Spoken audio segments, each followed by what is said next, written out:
fit in. There we are. So a formal welcome to everybody to this one of a series of events that we have as Mindfulness Wales.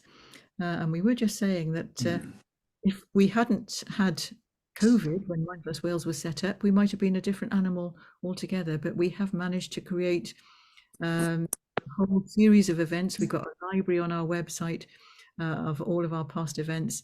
And we've been able to include so many people, which has been wonderful. But we are Mindfulness Wales. I'm Liz Williams, and I'm the chair and the lead on education.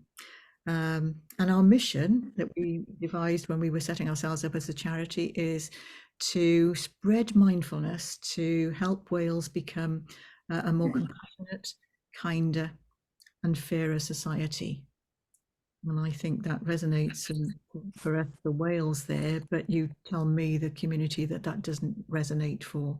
What we need is for that across the world. And it does feel that over this last couple of weeks, there's even more of a cloud around there. That means that, yes, we really do need to be a more compassionate, fairer, kinder, and more sustainable society. Let's bring the whole thing in. So that's where we are, that's where we're coming from, and that applies, I think, to all of you. I'm sure that's landed with all of you wherever you are there. And the interesting thing about mindfulness is that as Mindfulness Wales, we're discovering every week, more or less, we're discovering another pocket of mindfulness that's happening. There is a lot going on. We're discovering people, individuals, sometimes it's small groups, sometimes there are charitable organizations, sometimes little ones, sometimes bigger ones, and lots of mindfulness based activity going on. And isn't that great? And isn't that something that we can build on? And that's what I'm hoping that we're going to get from tonight, a bit of inspiration that we can build on, that we can bring people together. We are so much stronger, aren't we, when we use our connections, when we get together, when we work together, when we can cross-refer, when as organizations we can support each other, and getting to know where the need is. Help each other with all of that. So that's amazing. This is part one of two parts. You may or may not be interested in the second part. This one is a presentation from Kelly, and we will have chance to talk and to discuss in this one. But we're going to have a bit of an experiment. We've done it once before. We'll have a bit of an experiment, and on Tuesday, November the 7th, there will be a part two for anyone who wants to turn up.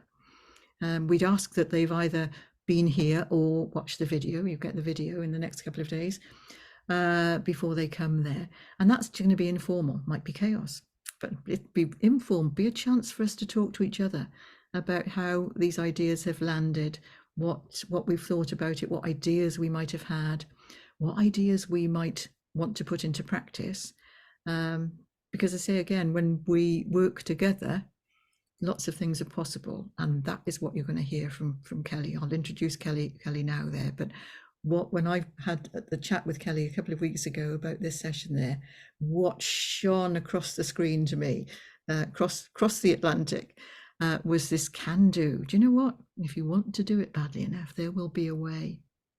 I'm hoping that's going to be catching, Kelly. I'm hoping that one is going to come to all of us and we can make this happen. So I'm going to formally welcome Kelly Boys now, who is really established mindfulness teacher and trainer and author, and she has created mindfulness programs for the UN. She's worked with Google, but perhaps more importantly for tonight, she's also worked with some communities, and including some troubles communities. So Kelly's experience goes right from the leadership end of mindfulness, and I'm not dismissing the importance of that, but also to what happens on the ground and how you can make a difference on the ground, and that is equally important. And where we start, wherever there's an open door, wherever we get an open door, we can start there. And I think you'll hear some ideas from Kelly, some of the work that she's been involved in that may not be directly transferable, but I think I'd be very surprised if it doesn't spark something for us, wherever your community is. I know some of you are from Wales, others are from other places. Wherever your community is, you think, maybe that's my door in, maybe that's my way. And who can I network with? Who can I get together to help me do that? And that's what I'm hoping we're going to be inspired to do. So without any more ado, I'm going to hand over to you, Kelly, and thank you so much for joining us. We did have a little bit of a panic about whether we've got the timings wrong when you are talking about different time zones, and especially when we're almost going from BST to GMT. But we made it, we're here, and I'm just so pleased, so grateful to you for giving us your time. And I'm going to hand over to you for the rest of the session. Thank you, Kelly. Thank you, Liz. Hello, everyone. Very nice to see each of you. Some familiar faces, and I just wanted to thank you, Liz. We had such a wonderful conversation as we were developing this talk, just hearing about what's happening there in Wales and the UK. And it inspired me to really think about some of the initiatives that I'm involved in right now and what's possible beyond that. And so really, really delighted to be here. I thought maybe we could begin with a sit.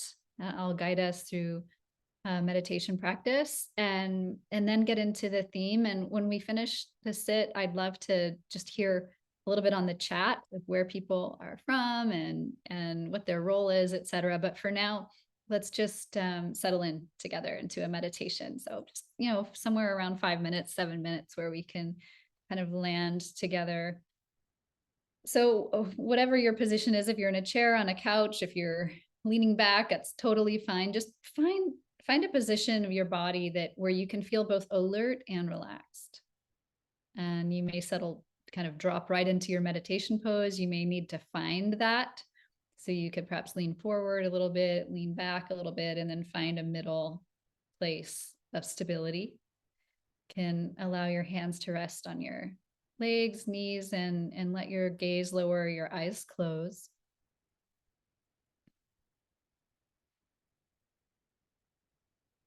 And let's begin by bringing mindful attention to the breath. Just allow attention to rest very gently on the breath as it comes in and out without altering the breath in any way.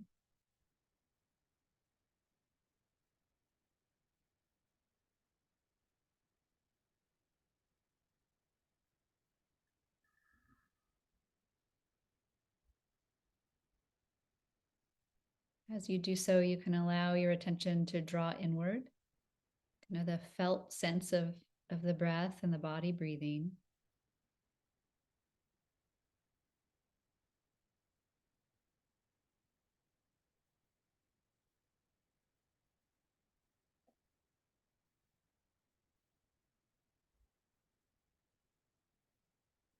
I'm just starting to allow whatever has come before this moment to just begin to drop away, fade into the background. Let yourself kind of inhabit this moment of meditation, body breathing, resting with this gentle attention on the breath.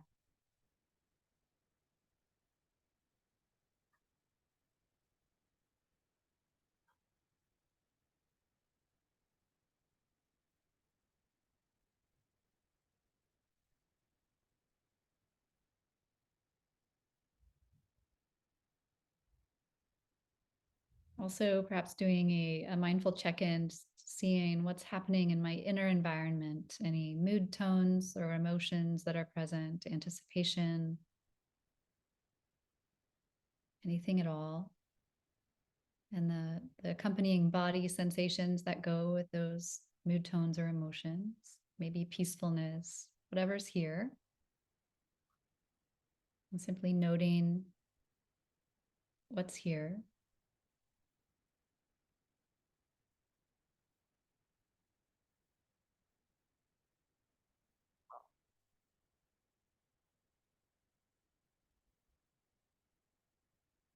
And then checking in with the mind as well. What's happening in the thinking mind? Is it clear, cloudy, confused, rested?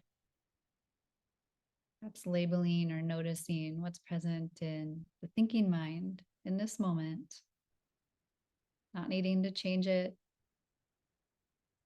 just feeling, noticing what's here.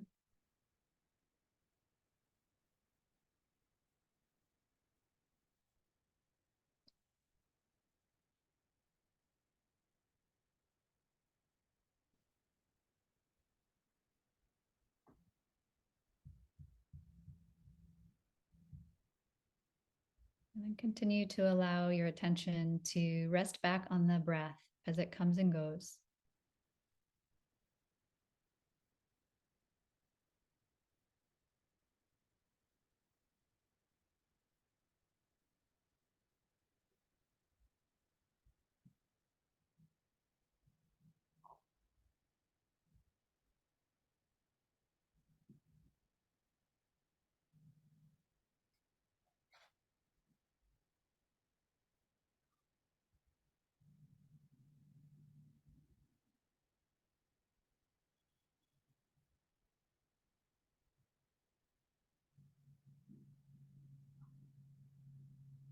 You feel and find yourself settling in, kind of grounding, feeling your own sense of presence, of being here.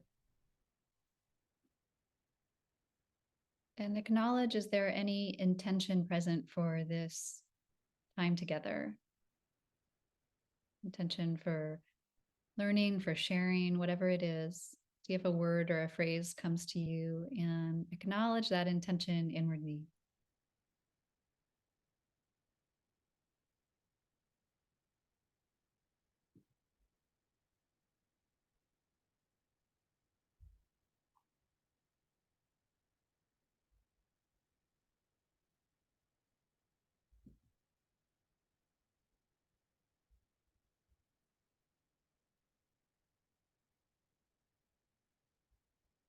So we'll close the meditation practice here. You can allow your eyes to reorient, perhaps looking all the way up and off to the side, maybe down, doing a little bit of a neck roll here.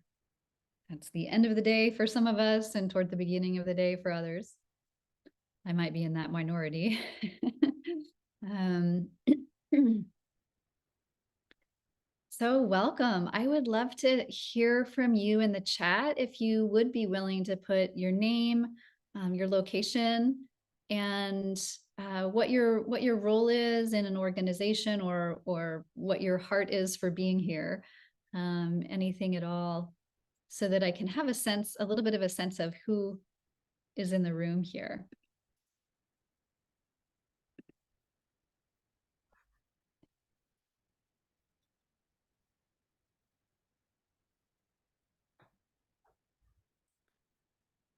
All right, a mindfulness teacher based in, I'm going to probably say all these names wrong, but Wrexham, city in the north of Wales. Welcome, Alan.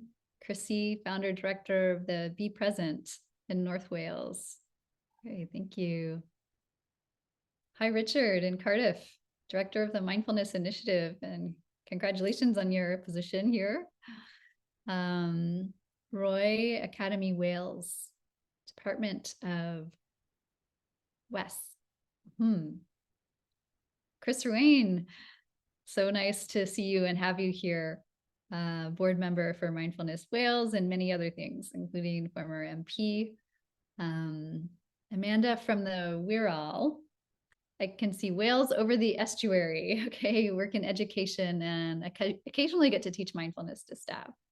Someone here, let's see, Liz in Scotland, mindfulness facilitator in local community. Hi, Liz. Deirdre, human health risk assessor in Calgary, Alberta, studying the application of mindfulness in health impact assessment. Welcome, Deirdre. And Shanti in Breckfa, Wales, a self-employed energy healer and yoga teacher, and moved from New York City via Bath, England. Welcome. Okay, Paul in Cardiff, science teacher, about to start a mindfulness group with pupils in your school. Fantastic. Welcome, Paul. And Pilar, See, as people are joining, I'm losing there we go. Mindfulness teacher from Peru, but currently based in Burnley, UK.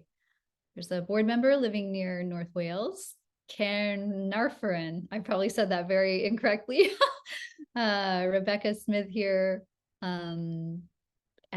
Rebecca from the Smith Aneurin Bevan Health Board. Okay, public health. Great. South Wales. You work for a community project that is preventative. Wonderful.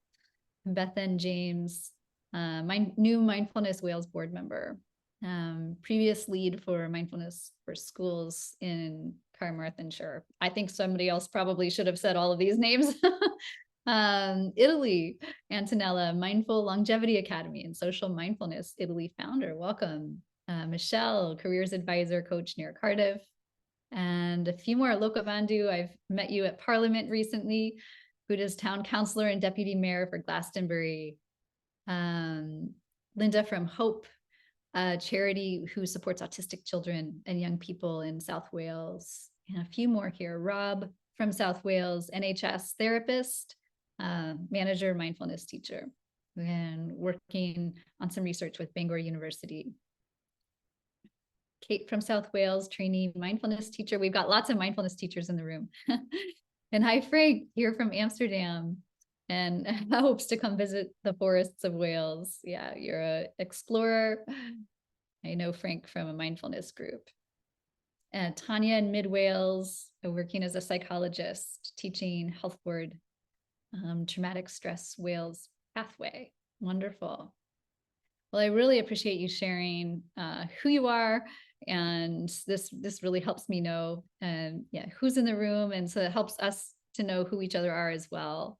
So thank you for that. And I just want to thank Liz and also Chris Ruane. I just so delighted to be able to be speaking with Mindfulness Wales. And I had the chance, was recently invited and spent some time with Chris Ruane and Parliament and in London looking at the Mindfulness in Politics report, and was so encouraged and inspired by what's happening there and by the implementation of mindfulness there, both with the Mindfulness Initiative UK and also Oxford Mindfulness Foundation. So that was very, very interesting and amazing to be part of.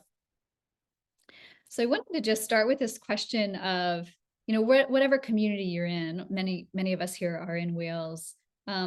Just start with this question of what's possible, in particular for Wales, but for whatever community that you're in.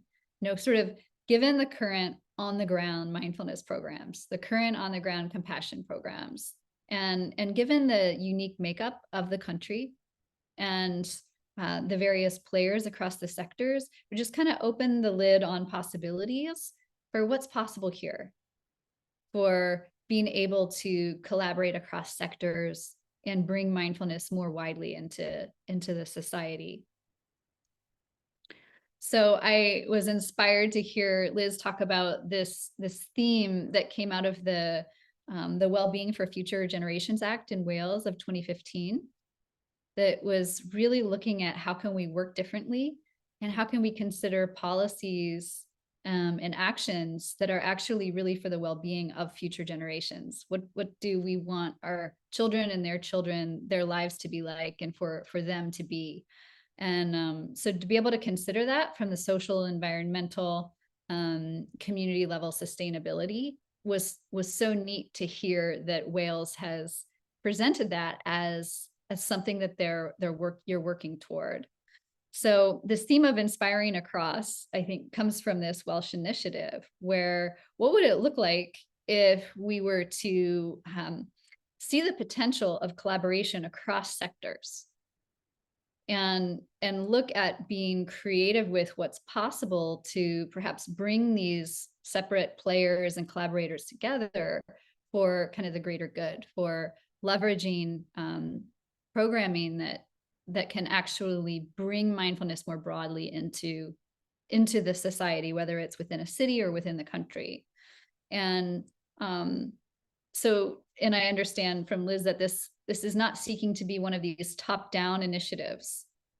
Rather, it's seeking to be collaborative and partnership focused, and something that is grassroots, but also able to have this kind of unified vision.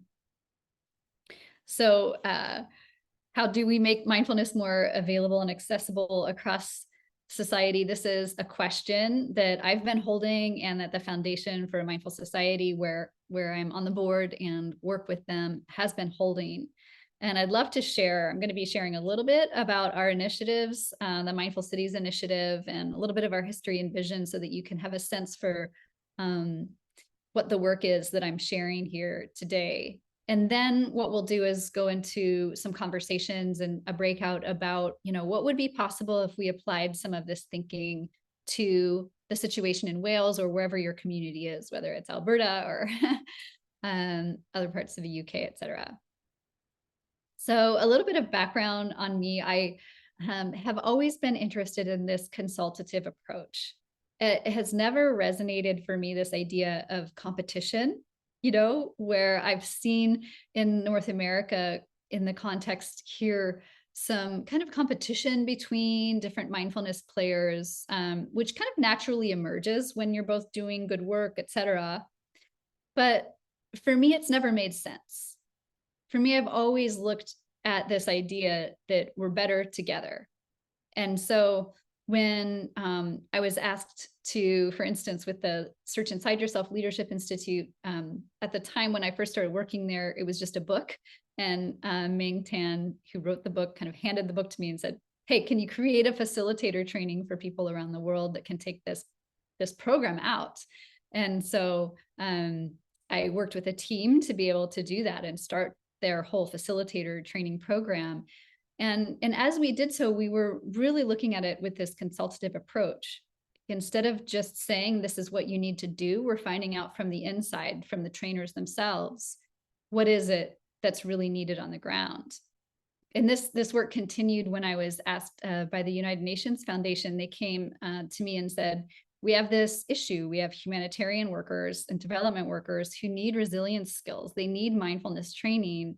And, we want to know how to do it. And so myself and Dr. Catherine Cook-Catone, a University of Buffalo researcher, psychologist, together looked at the field and really asked the questions with others of what's happening on the ground with humanitarian workers. What are the needs? What would be the most useful kind of a programming to create that would actually meet the need there, instead of saying, hey, there's this program that works in these other populations. We know it works, so we're going to impose it on you. We actually went to listen for what are the challenges and opportunities on the ground. And then we created this 2-day program, Peace on Purpose, for humanitarian development workers, and researched it, ended up having it be, it's rolled out now in UNDP, UNHCR, UNRWA, UNICEF. We ended up training UNICEF's top psychologists, their top global psychologists, in this work so that they could be trainers. And I say all that just to mention my background, that all of this has really helped me think with this lens of collaboration and of what are the actual needs, and then what's the response to the need. And this doesn't at all limit the reality that there are certain solid programs out there that just work every time. So you can suggest those into different organizations or cultures, and they're likely to work. However, if that culture or organization or city or whatever it is has the feeling that they're co-developing something with you that's of real use for the people that are there, it changes everything. And so I've also worked in the prisons and other places where this same kind of attitude is present. So right now with the Foundation for a Mindful Society, working with the Mindful Cities Initiative, that's exactly what we do. And we go into a city and basically say, okay, what's the need here? And maybe we're talking to a former mayor in one town, Jackson Hole, Wyoming, and maybe we're talking to a nonprofit in another town, Flint, Michigan. These are 2 of our flagship mindful cities. And then together with them, we have the conversation to strategically help them think through, what would it look like? Say there's this crazy idea that we could become a mindful city. What would it look like for that to take root? and what kind of programs can we invite in from the outside, and what kind of train the trainer models can we do from the inside, and what in this particular community is needed that wouldn't be needed in another community. And then we look to help build connect them with the right resources and help them build programs from the inside. So what we try to do is have use these leverage points for big impact, for broad impact. And yet what we seem to be offering is very simple. It's listening and advising and connecting. And we really believe that we're stronger together. And I've seen that in so many different scenarios that it's just kind of a fact for me at this point. We can get in our own ways sometimes when we're a little too focused in a silo. And that's just a very natural way to do it. But when we can start to think collaboratively, things can really change at a speed that is matching the need.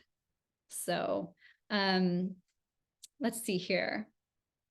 So just to mention the vision for the Foundation for a Mindful Society, I think really resonates with the vision for Mindfulness Wales, and that's to support an integration of a broad range of mindfulness practices into the fabric of society, and to foster individual resilience and well-being, healthy relationships, and a just and compassionate society.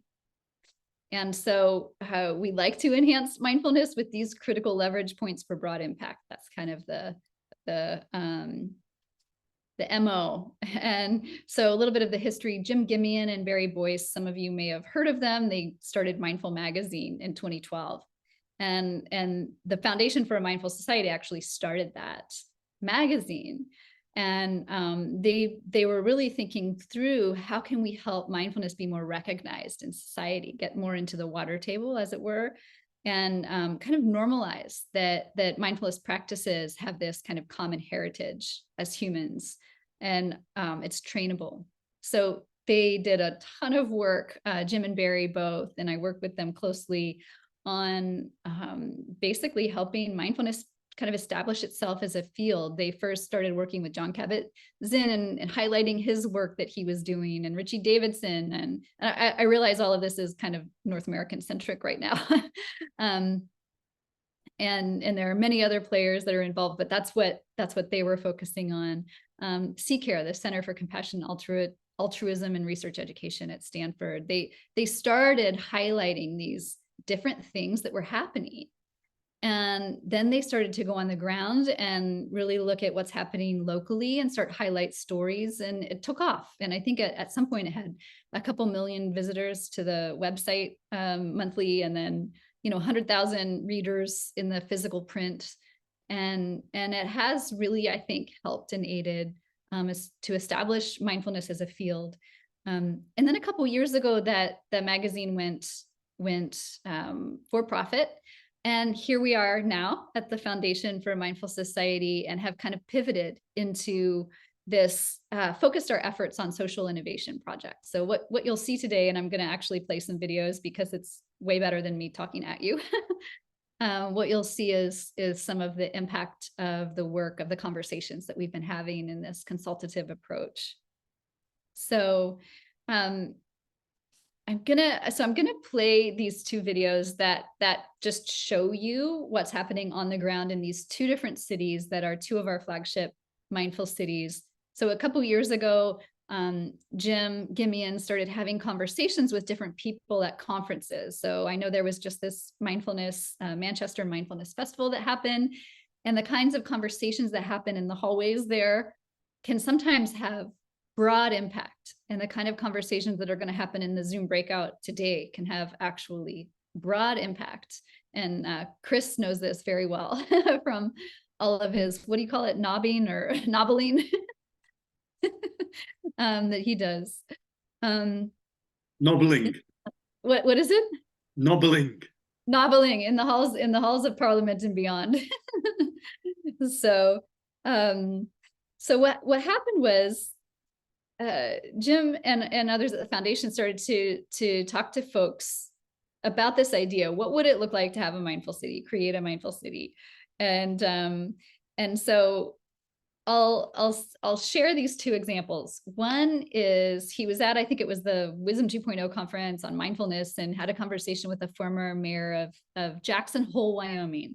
This is a town of 10,000 people. And Sarah Flintner is the mayor. And she's just such a champion for mindfulness. And she was there at the conference because she loves mindfulness. And they started talking about what would it look like for Jackson to become a mindful city. And out of that conversation, she established a nonprofit called Becoming Jackson Hole, WHOLE, even though the town is Jackson Hole with HOLE. She did a play on words. It's called Becoming Jackson Hole, and basically established mindfulness programs across sectors within a couple years. And they did a train the trainer. They brought Amishi Jha's program, the MBAT, the mindfulness-based attention training, that was based off of John Kabat-Zinn's work, and really tested it out in Jackson, training people from different sectors. And within a couple of years, this was in the last year, that I've been to a summit on Becoming Jackson Hole with Mindful Cities, where they brought all the leaders together from these sectors, talking about the training and how they're implementing it. So teachers were there. I think a couple teachers were there from education, hospital CEO, because Jackson Hole is I'll talk about the difference between Jackson and Flint, Michigan, two very different cities that are our flagship mindful cities. And that's something that's important as you consider Wales or wherever your location is, in looking at what are the particular kind of pain points and the particular opportunities here. So Jackson has a ski patrol director speaking for them because they have a lot of first responder issues on the mountain because it's a ski town.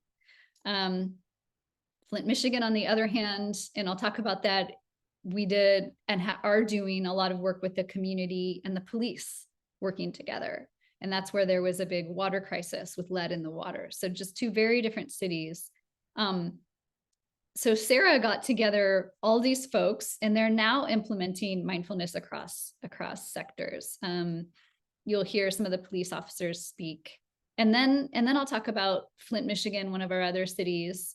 But I think right now what I might do is share my screen, which is always that moment of, is this going to work? And then if you'll hang in there with me, this is about a 5-minute video where we're watching clips from the Becoming Jackson Hole Summit, which was in partnership with the Mindful Cities Initiative and the Foundation for a Mindful Society. Okay, let's see. All right.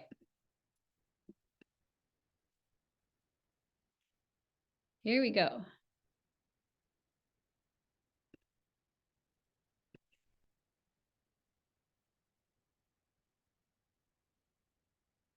We trained with our Chief Science Advisor, Dr. Amishi Jha, author of the book Peak Mind.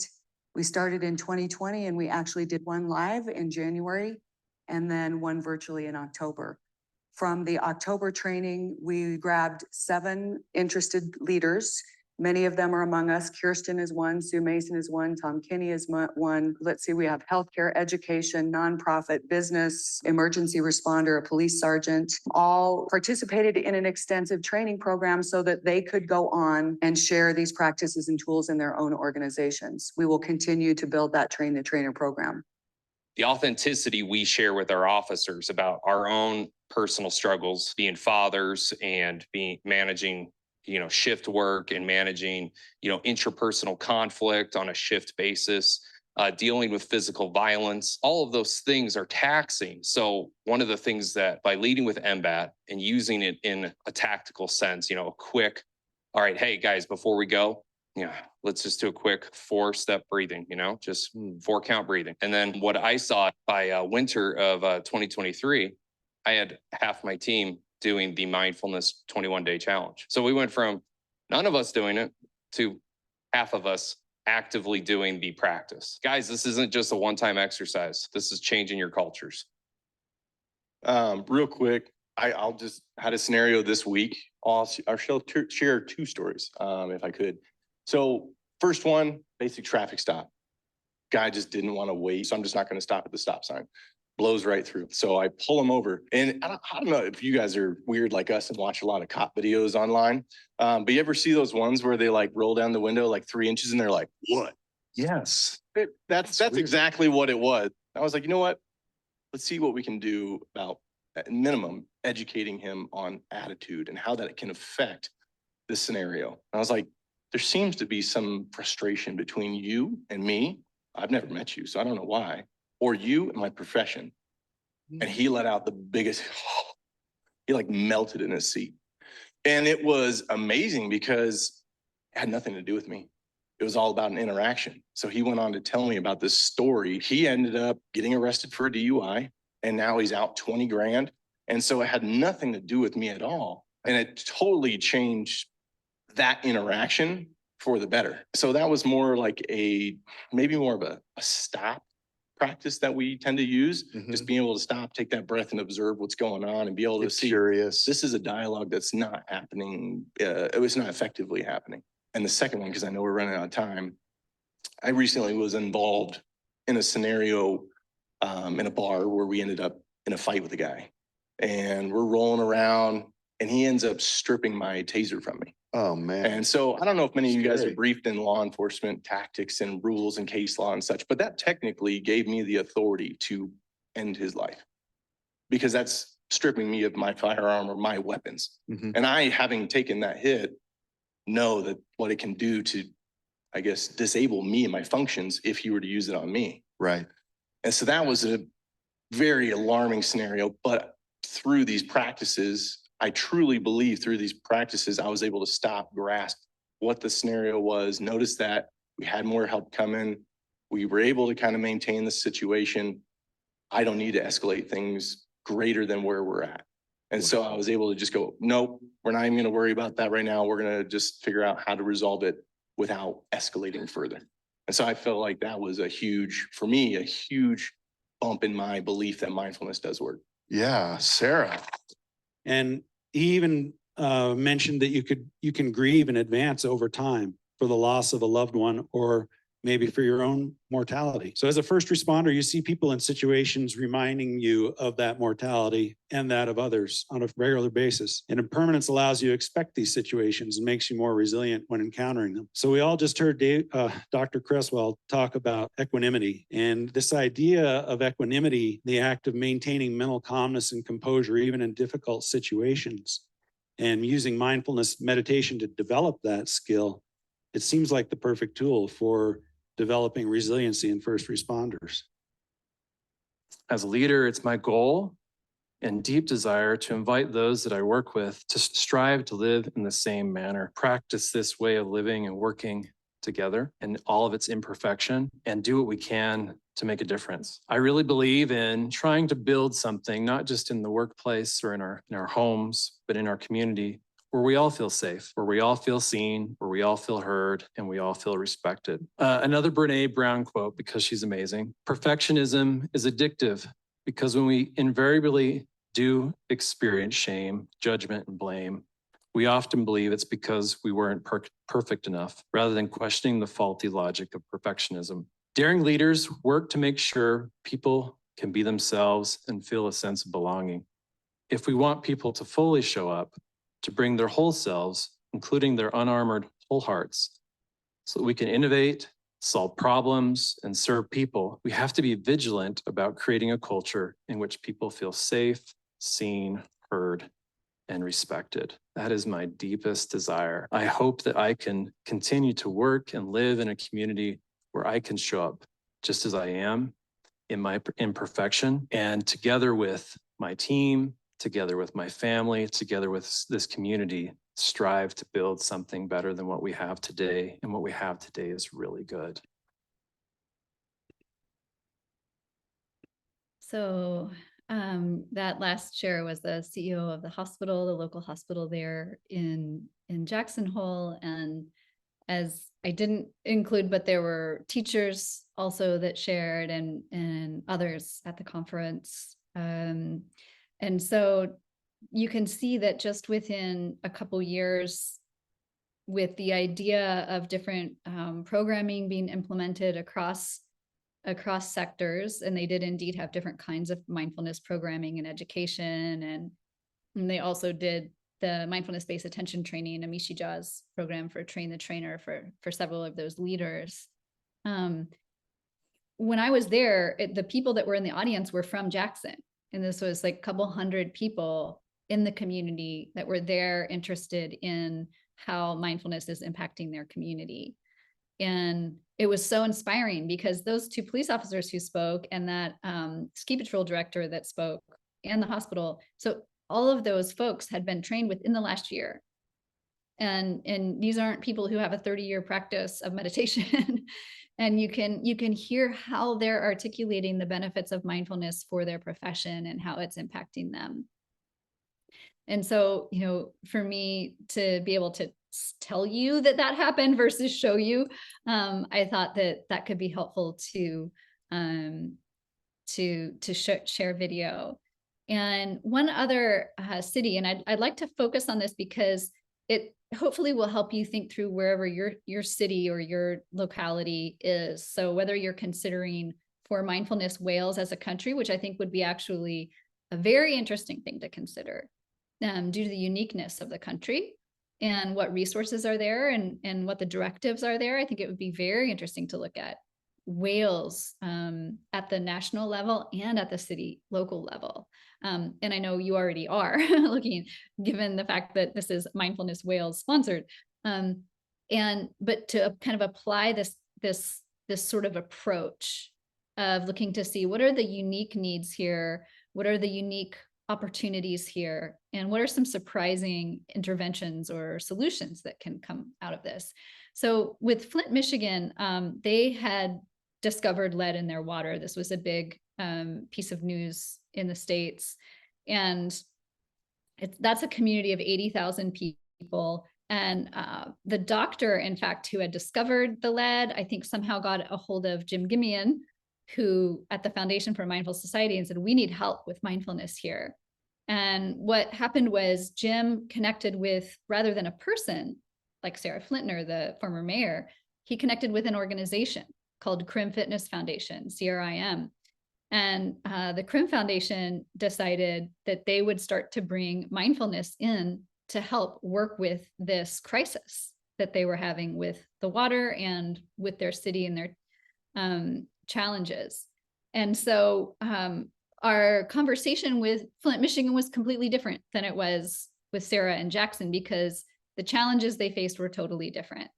And so what the CRIM Foundation has been able to do with the advisement of the Foundation for a Mindful Society is to bring different mindfulness programs in, both the Search Inside Yourself Leadership Institute, which they're now, they've already trained teachers, and we helped them secure funding for that. And now those teachers are going out and training community members. So they're actually doing research on training in mindfulness at the hospital. They're training folks in education, and they're doing this really unique program, which I think it's the only one in the States that I've seen in this way, where they're training police officers and then they're training community members over a period of weeks online. And then they come together for a retreat, which is a really big deal for two communities that are at odds with each other in the way that they are here in many places.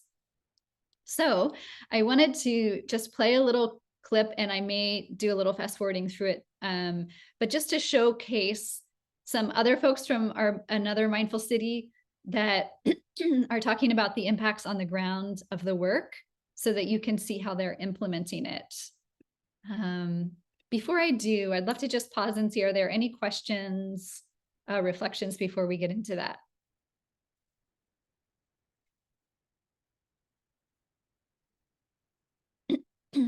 Okay.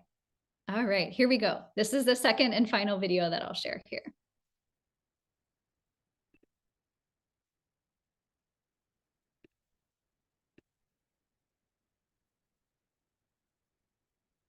Oops. Okay, here we go. And this is Tremaine Gaither speaking, who is, he has worked with MBSR and has actually created his own mindfulness-based anti-racism training, and works with a university on diversity and mindfulness, and works with Brown University here in the States on research projects. So he's the person that trained the community members in Flint. And then Mindful Badge is Rich Gerling is a former police officer who trained the police officers, and then they all came together. So you hear from Trymaine, and then a police officer, and then a community member. I have a renewed sense of faith and hope in the future, knowing that organizations like Crim Fitness and the Mindful Cities initiatives are doing this type of work. And I'm so excited about what the future holds now that our journeys have crossed paths. So when I think about this work and why this work is important, I'm reminded of just how beautiful mindfulness is and the benefits to mindfulness. When we practice being present in the moment without judgment, over time, life begins to slow down. We begin to notice more things to be grateful for. We also begin to notice the things that we gravitate towards and the things that we push away. So mindfulness at its best is befriending ourselves. And when we accept ourselves just as we are, the good, the bad, and the ugly, that radical acceptance can extend out to our friends, family, and community. So during our time together, we began to notice how we habitually react to stress. And this key insight alone gave us a fresh perspective on the ways in which we react to stress, and even offered new alternatives, ways to be more responsive, and interactions between the police officers and Black citizens. It's no mystery, is oftentimes stressful. It's stressful for all of us, really. No one enjoys when those blue lights come on. And with law enforcement, I imagine with every interaction, you're often dealing with people on their worst day. And during this program, we turned towards that stress, all of us. And I think that because of the mindfulness practices, the self-reflection, the interrogation, the community, the vulnerability, and everyone's authenticity, by the time we reached the all-day retreat, there was so much depth and hope just springing out of everyone. You could almost feel it. It's like everyone came into the retreat seeking to listen, understand, and because of that, there was this harmonious connection during the retreat that I can't take any credit for. There was this mutual understanding and trust that was cultivated and just springing out. And I think that this type of program can be that path towards collective healing and even friendship between historically minoritized communities and law enforcement. And this program showed us the importance and the potential impact that mindfulness-based programs such as these can have on ourselves and our world. We sometimes have this backpack that officers have, and we're carrying that backpack. And a lot of things that we do in our daily duties, whether that's responding to a domestic call, whether that's responding to a bad car accident, whether that's responding to a death, all of that is playing in on our mind, and we're putting that all in our backpack, right? And then it gets so heavy, you know. It's filled with so much stuff, and it fills with so much pain. It fills with so much, you know, things that we see that we forget when we respond to that next call. That this call is completely different from the call that we just went to, and then we're acting off of pure emotion. And it's okay to have emotion, but you got to know how to compartmentalize that emotion and understand that each call is differently. But that doesn't happen unless you go through trainings like mindfulness. All right. And it's exactly what it sounds like, you know, mindfulness, to be able to regulate those emotions that you have, and to understand that each call is different, and to understand that you can let certain things out of your backpack that's holding you down, that's weighing you down. So I think it's extremely important for these trainings to be had and for law enforcement, so we can stay sharp, so we can stay ready, so we can stay compassionate, so we can, you know, show empathy, you know, toward people. We won't be able to give that off if we're not the best version of ourselves, if we're not taking care of ourselves. And to dig a little bit deeper into it, I had a traumatic experience with law enforcement when I was a 6-year-old boy. So a lot of what I do now is so kind of weird in a sense of, man, now you're the police. Like, the police kicked down my door when I was 6 years old. They had guns pointing at my parents, guns pointing at my brother and my sisters. And prior to that, my dream was to be a police officer. Like, I want to be one. I want to help people. You know, we played a game in our neighborhood called Cops and Robbers, and I was always picked to be the cop. God was preparing me for something, much bigger. Like Allah, boom, like so many things have manifested itself in my life now. It's because I went through those things. I firmly believe things happen for you and not to you. And I try to be mindful to that.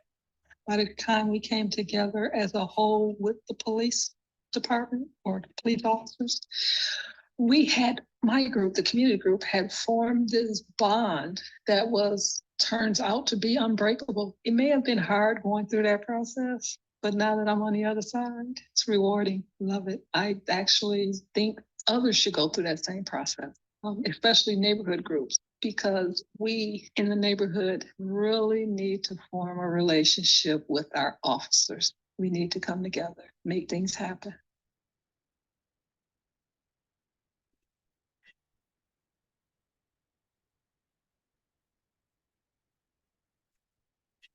Yeah, so there we have it. And I wanted to share those clips from those different cities, and I realized both featured police officers, but there's a lot more work being done on the ground through the CRIM Foundation in Flint, Michigan. Education, hospitals, businesses, it's just bustling. And but you can, yeah, thanks, Liz. It's inspiring. You can just see how, and these are all folks that have been trained in the last very recent time period. And you can see the change that's happening and actually how they're articulating what mindfulness is to them. And then what ripple effects happen in the communities as a result of that. And this happens through train the trainer programs, but this also happens through the kinds of training that individual community members go through, and then they form bonds with each other as they're going through these trainings and end up having real impacts on their community. So, and just to kind of bring it all together here before we do a breakout, the question here I'm positing is, how can this idea of mindful cities and the Mindful Cities Initiative spark a conversation here around creating this kind of inspiring across, like what could happen in your community, or in the case of it's Wales or cities in Wales or wherever you are, where there's this idea that you're looking for what's possible. And if you can band together different organizations that are doing, different folks doing mindfulness around an idea of, mindful cities or whatever the idea is, then you can really see how we are stronger together and how collaboration and partnerships truly can kind of shift the needle on mindfulness in society. And it can happen through loose partnerships. In other words, various players and actors in the mindfulness space knowing of each other and banding together around an idea. And I have been part of the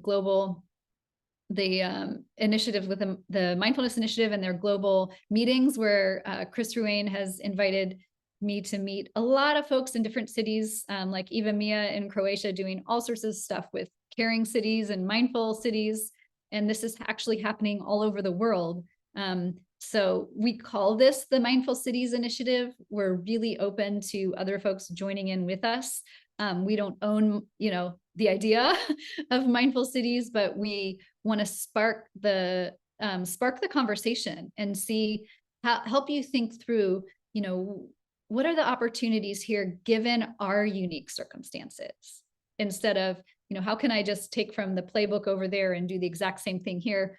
It's not going to be as fresh and alive, and it's not going to be as sustainable.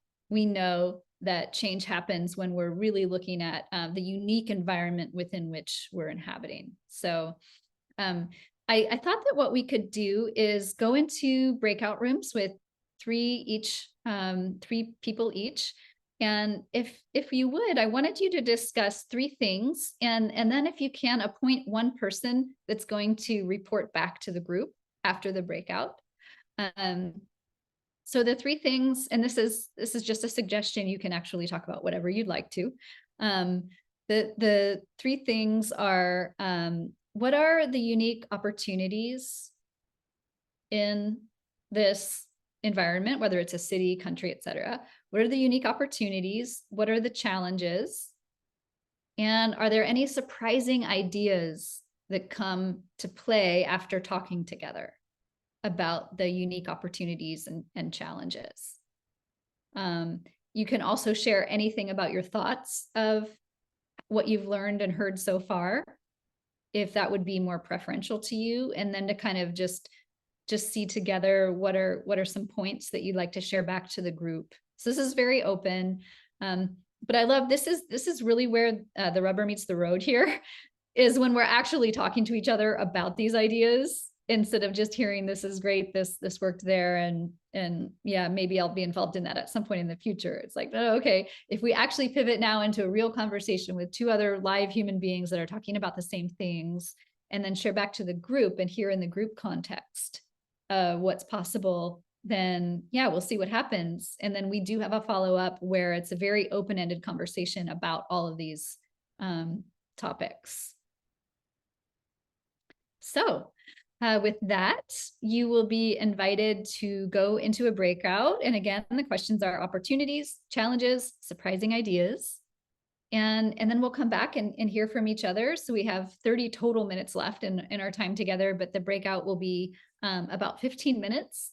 And then we'll have 15 minutes or maybe about 10 minutes to share together. And then Chris is going to help us close. So yeah, feel free to join the breakout when you get the suggestion. And we'll see you back here in 15 minutes. Muting yourself, if you wouldn't mind muting yourself if you're not talking. But what I'd love is if you could, we'll have just one representative from each of the group just share for a minute or two about some of the thoughts and reflections. And then on November 7th, I'm very hopeful that we'll come back for a larger conversation around what's possible, because I think that you never know. Some really neat things can actually come from these longer conversations where we're diving into possibilities. But would just love to hear the representative from each group. So maybe if you would like to self-select yourself, whoever the first person is going to go, and feel free to unmute yourself and begin to share. Okay, hi, my name is Frank. I'm not here in any professional, hi Kelly, and everybody else function. And I actually like it that way. I think that because I was already the designated survivor, we came up with as a theme that, I would relate this back.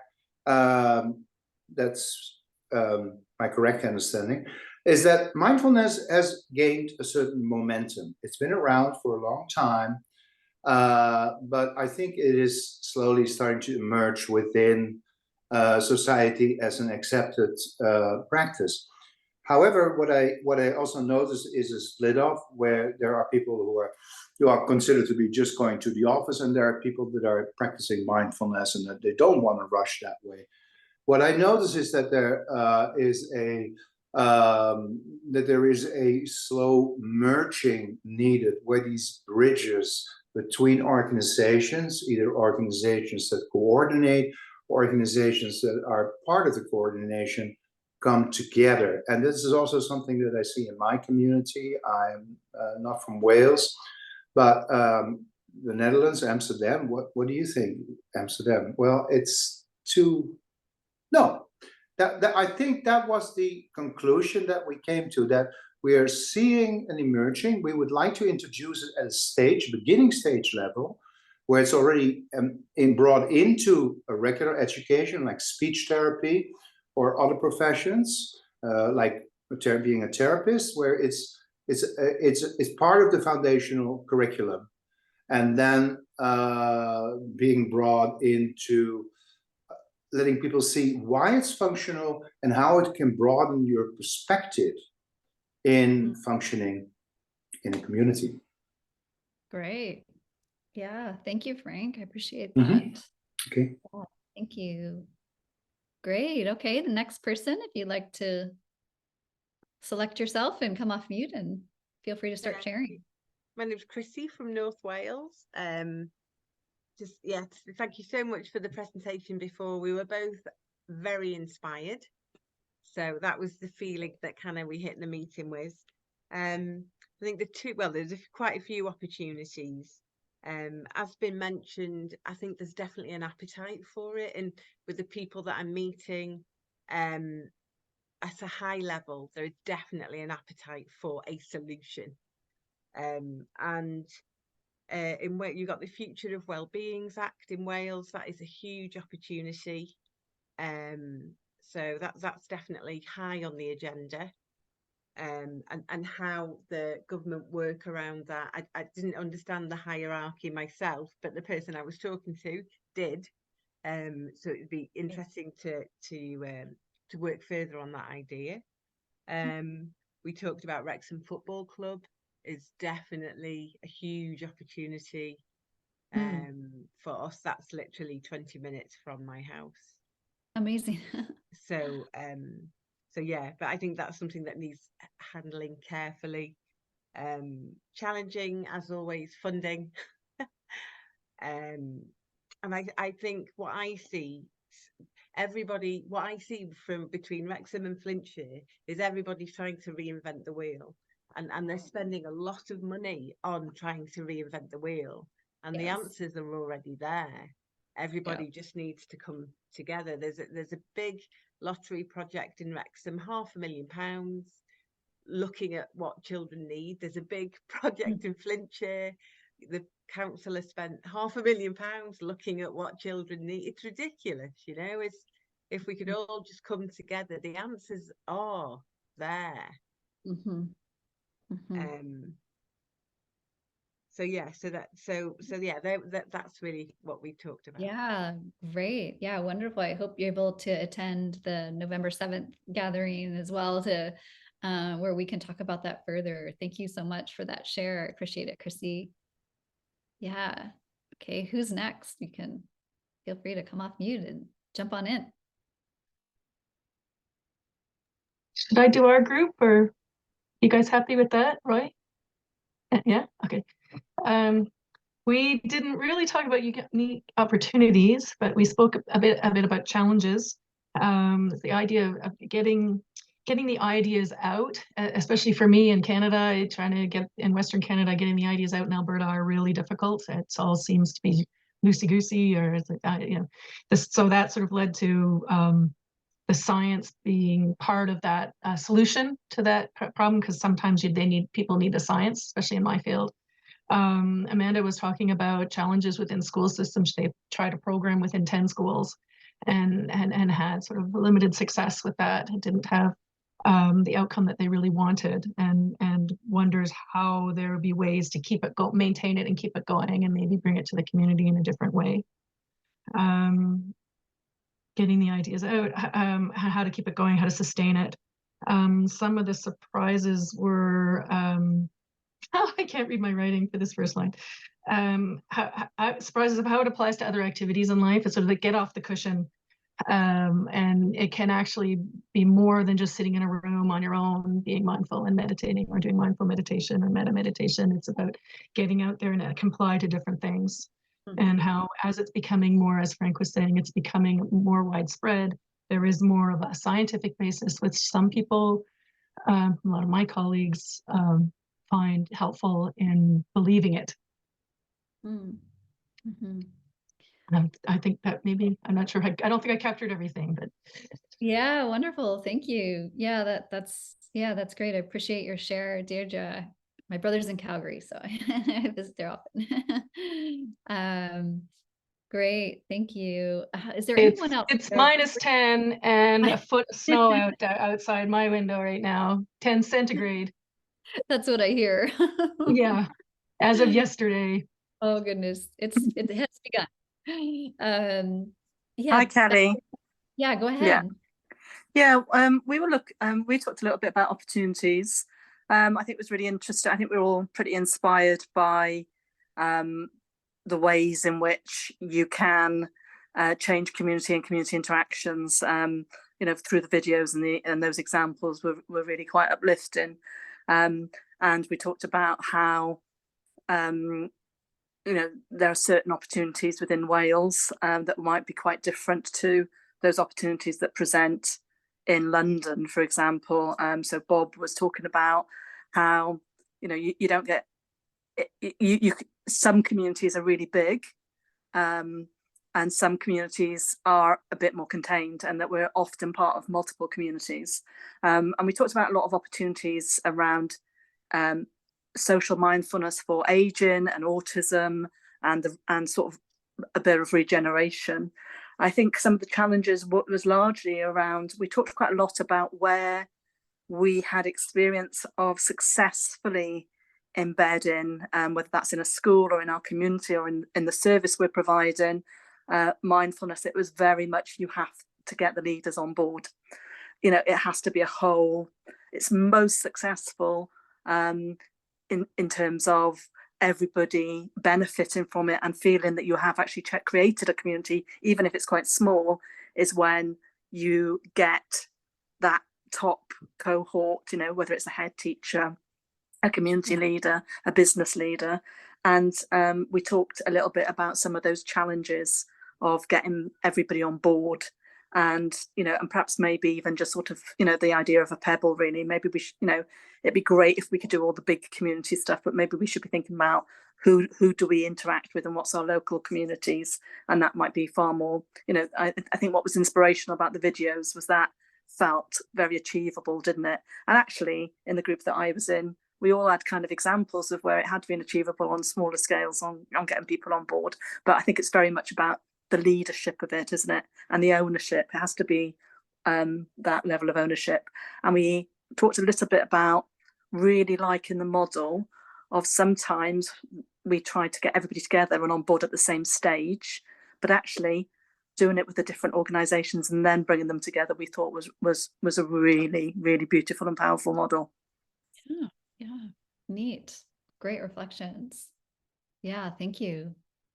Thank you so much. Was there one more group, or was that it?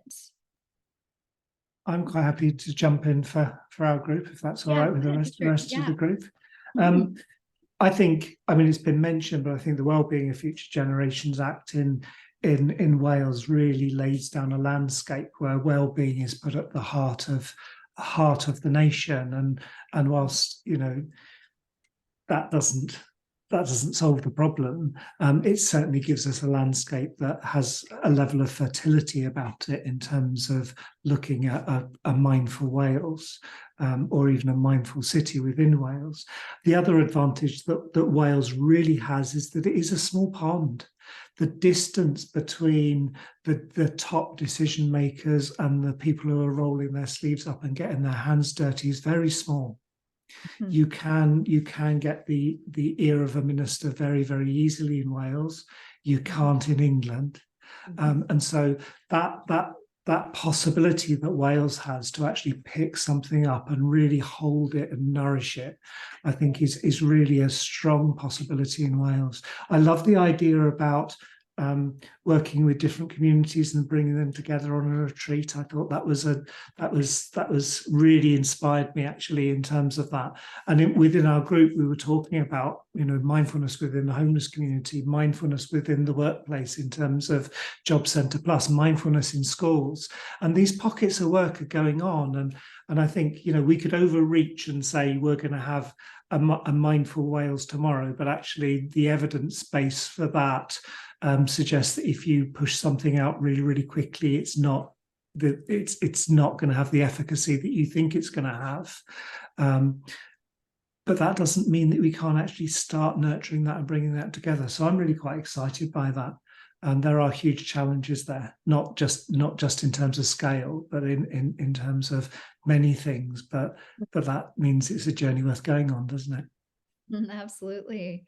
Well, thank you so much, Richard. Yeah, that's a great comment to reflection to finish with, I think, and love to pass it over to Chris.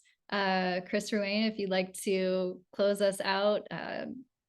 I think everybody knows who Chris is, former MP from Wales and who lives in Wales and has just been so instrumental in doing this kind of consultative approach of getting mindfulness all within Parliament and way beyond. So Chris, if you'd like to have any closing thoughts here, please go ahead. Yeah, well, first thing I want to do, Kelly, is to thank you for addressing or speaking to Mindfulness Wales. in such a relaxed and easy, accessible way. And I think the word that has been repeated time and time again, and I can pick out at least 4 people. Richard just mentioned it, inspiration or inspired. Chrissy mentioned it in her feedback. I've mentioned it to Chrissy in our group, and Liz has mentioned it. I think we all feel inspired by your presence here tonight and your ability to connect with people, with groups, with organizations, and to do it, as I say, in such a relaxed way.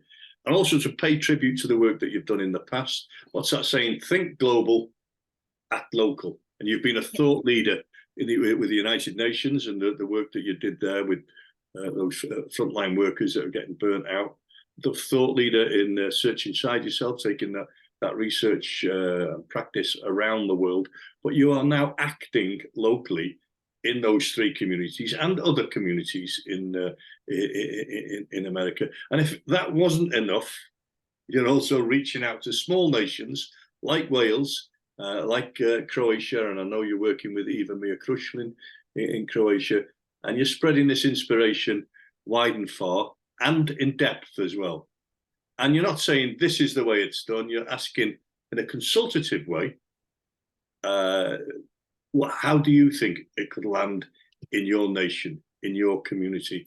So that lovely didactic way that you've got, that interactive way that you've got of putting the ideas across and letting people develop them. And I must pay tribute and all to the videos you showed. You know, some of them really touched on your heart. And to think that those people had only been practicing for a year, and what could have ended up with a situation of a motorist being shot by a police officer just by mindful words, mindful posture, and mindful presence, that was dissipated. So the lessons learned are practical, they're not theoretical. And somebody said it before, get off the mat and put it into practice. And that's what those police officers have done. So thank you for the inspirational leadership you've shown. And I look forward coming back on November the 7th to pick out the bones and construct an approach in Wales that will fit with our communities, our city communities, our rural communities across Wales. So as we say in Wales, diolch yn fawr iawn. Thank you very much. Thank you so much. Thanks, Chris. And thank you so much, Liz, for all of your heart and everything you've put into this. And I wish everyone a good evening and good day for the person in Calgary. And look forward to seeing everyone November 7th, if you can make it. And yeah, thank you. And Liz, if you have any final reflection, feel free. Otherwise, then if everybody would like, you can take yourself off mute and say goodbye here. I'm just going to say thank you so much, Kelly. And I'm just going to invite you all that if you have anyone you think ought to hear this, I'll get the video out to you in the next couple of days. As long as they've watched the video, they could bring them along. You can bring them along on November the 7th. Fantastic. As long as they've had a look at the video as well. If there's someone you think they really should have been